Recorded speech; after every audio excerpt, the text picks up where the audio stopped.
one of the most populous city in the United States, located at the southern tip of New York State on one of the world's most largest natural harbors.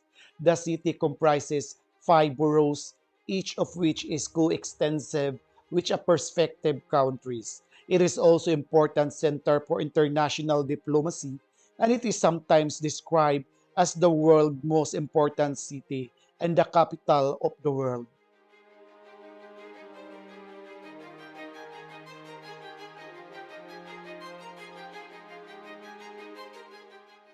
It's no secret that New York City is one of the best cities in the USA and it's the world and hub for food, culture, architecture, entertainment, and so much more. The city that never sleeps truly does offer something for everyone.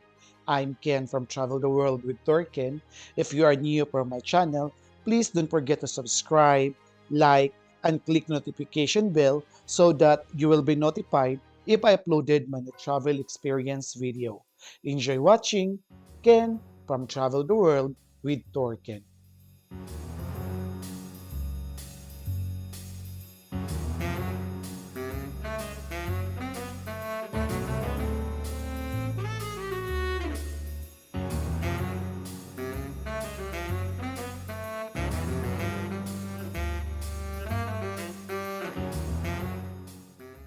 The Apollo Theater is a multi-use theater at 253 West 125th Street in the Harlem neighborhood of Upper Manhattan in New York City.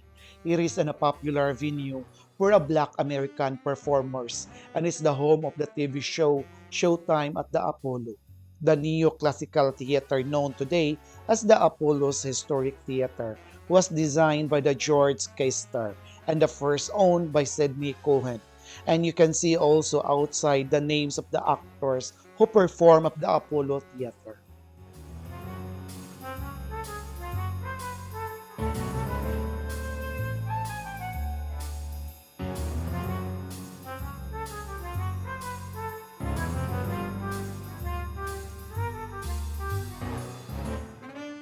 The Statue of Liberty is a colossal neoclassical sculpture on Liberty Island in New York Harbor in New York City.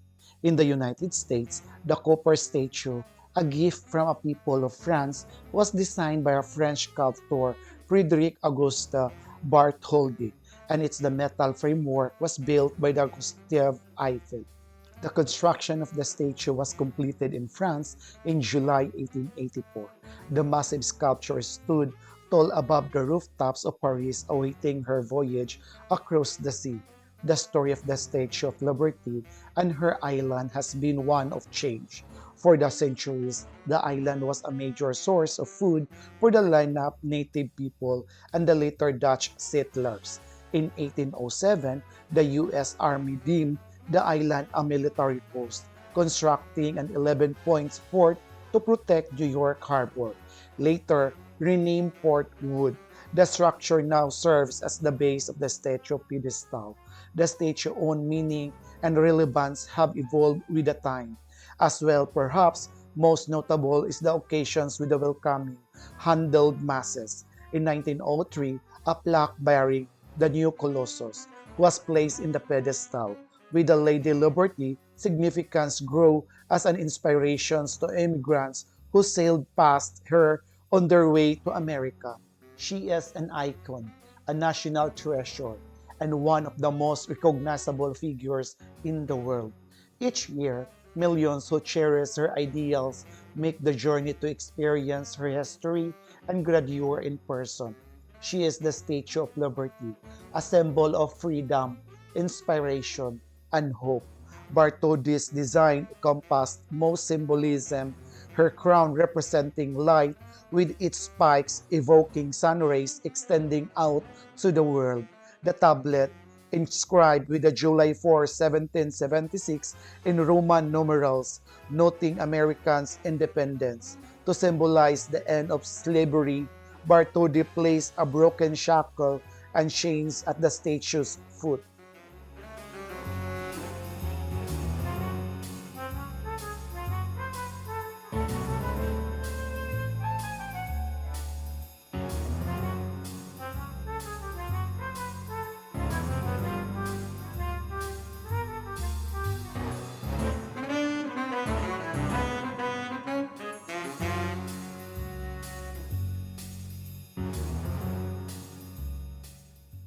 Ellis Island is where nearly 12 million immigrants first set foot in America between 1892 and 1954.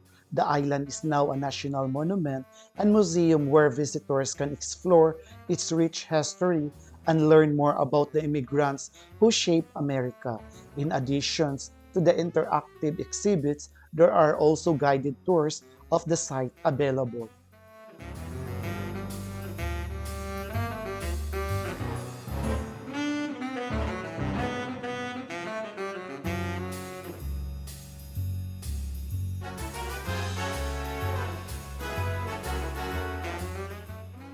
Prior to 1890, individual states, rather than the federal government, regulated immigrations into the United States. Castle Garden, now the Castle Clinton, located in the Battery of the Manhattan, served as the New York State Immigration Station from 1855 to 1890. Approximately 8 million immigrants passes through its doors, mostly from Northern Europe countries. This constituted the first large wave of immigrants to settle and populate the U.S. In the 1800s, rising political instability, economic distress, and religious persecution plagued Europe, fueling the largest masses human immigrations in the history of the world. Around 1890, it became apparent that the Castle Garden was ill-equipped and unprepared to handle the mass influx, leading the federal government to construct a new immigration station on Ellis Island. During construction, the barge office in the battery was used for immigrants processing.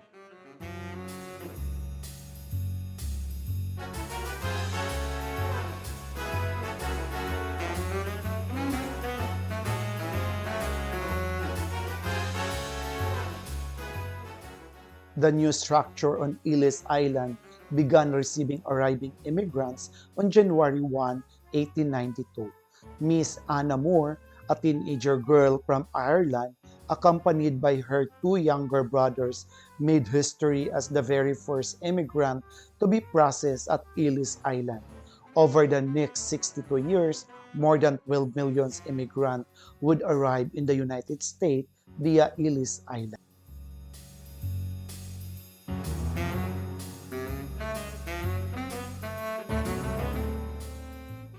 After 1924, the only passengers brought to Ellis Island were those who had problems with their paperwork, as well as war refugees and displaced persons needing assistance. Ellis Island remained for 3 more decades, serving a multitude of purposes, including a World War II detention center for enemy merchant seamen. In November of 1954, the last remaining detainee on Ellis Island, a Norwegian merchant seaman named Arne Petersen, was released and Ellis Island officially closed by the U.S. government.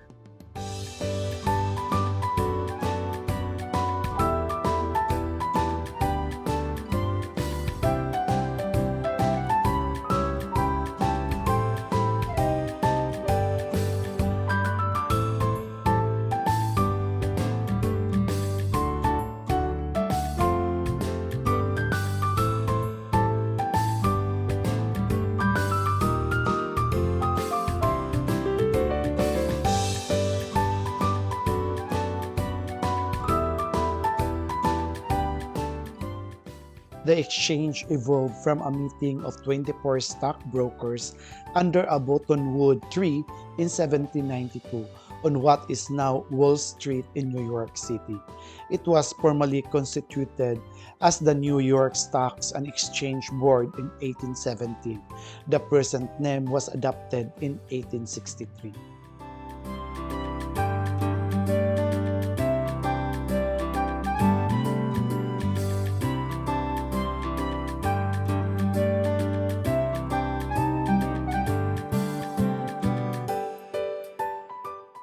The original Buttonwood Agreement signed on May 17, 1792.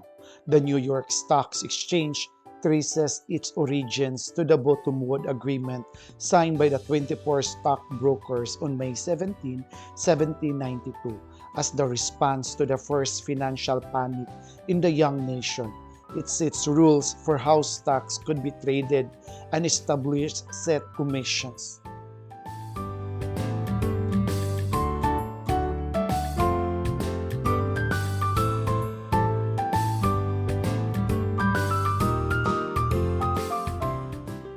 The Intrepid Sea and Air and Space Museum is a non-profit educational institution featuring the legendary aircraft carrier Intrepid, the Space Shuttle Enterprise, 28 authentically restored aircrafts, unguided missile submarines, the Growlers, the Space Shuttles Enterprise, and the Concorde are among the museum's highlights. General admission tickets include access to the aircraft carrier, the Space Shuttle Pavilion, the Growler submarine, and the temporary exhibitions. There are an extra charge for the flight simulators, audio tours, guided tours, and special tours of the first class cabin and the flight deck of Concorde.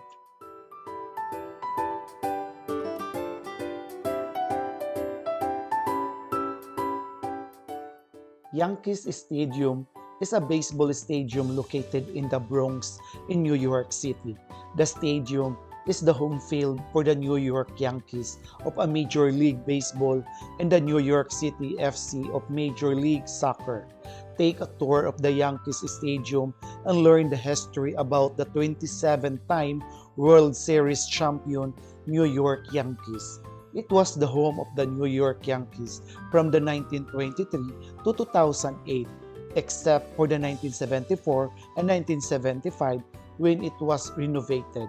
It hosted 6,581 Yankees regular season home games during its 85 years history. It was also the home of the New York Giant National Football League or NFL teams from October 21, 1956 through September 23, 1973.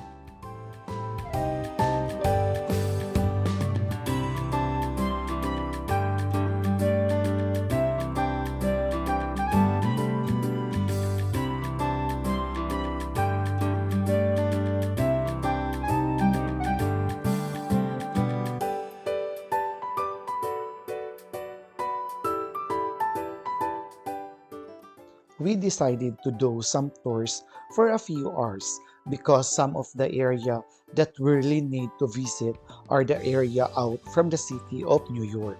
And the planned route of our tours, these places are in the list that we really need to see. This is the private area with the beautiful and the huge houses, gorgeous architectures and design. So it means people living here are rich or on a class A level. It is a refreshing to my eyes and mind that New York City still have a nice place to see rather than all connected buildings and a very tall buildings, and of course away from the crowded place.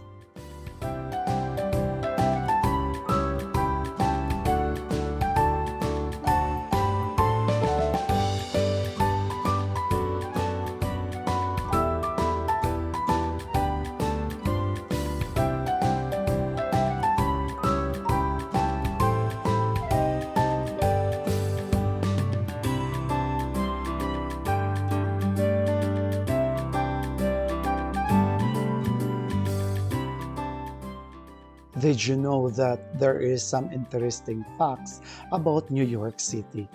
Pizza is a huge deal. More than 800 languages are spoken throughout the city. Honking your horn is illegal. The city is home to many delicious food discoveries. Homeowners can request free trees. The classic New York cab wasn't always a yellow. New York City is home to Einstein eyeballs. The subway system is epic.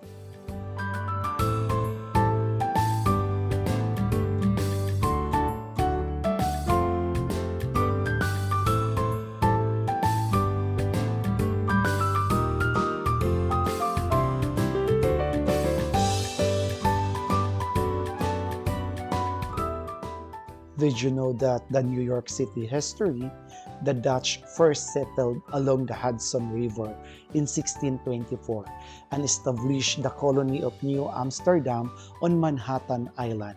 In 1664, the English took control of the area and renamed it New York. One of the original 13 colonies, New York played a crucial political and strategic role during the American Revolution.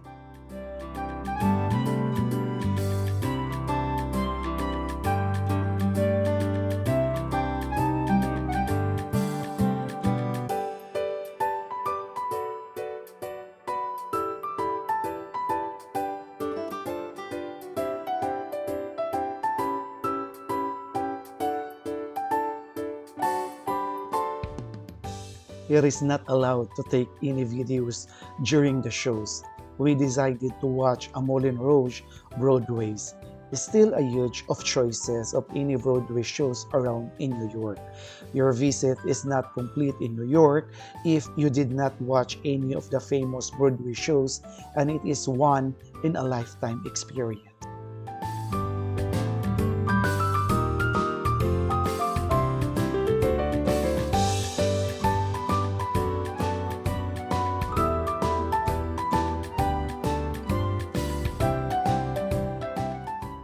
Why they called New York? New York, originally called New Netherlands, but changed in 1664 when taken over by the English, and the name is honor of the Duke of York, North Carolina. In the early 1600s, the area was referred to in some English papers as Carolina and was thought to be the name for the Charles I of England.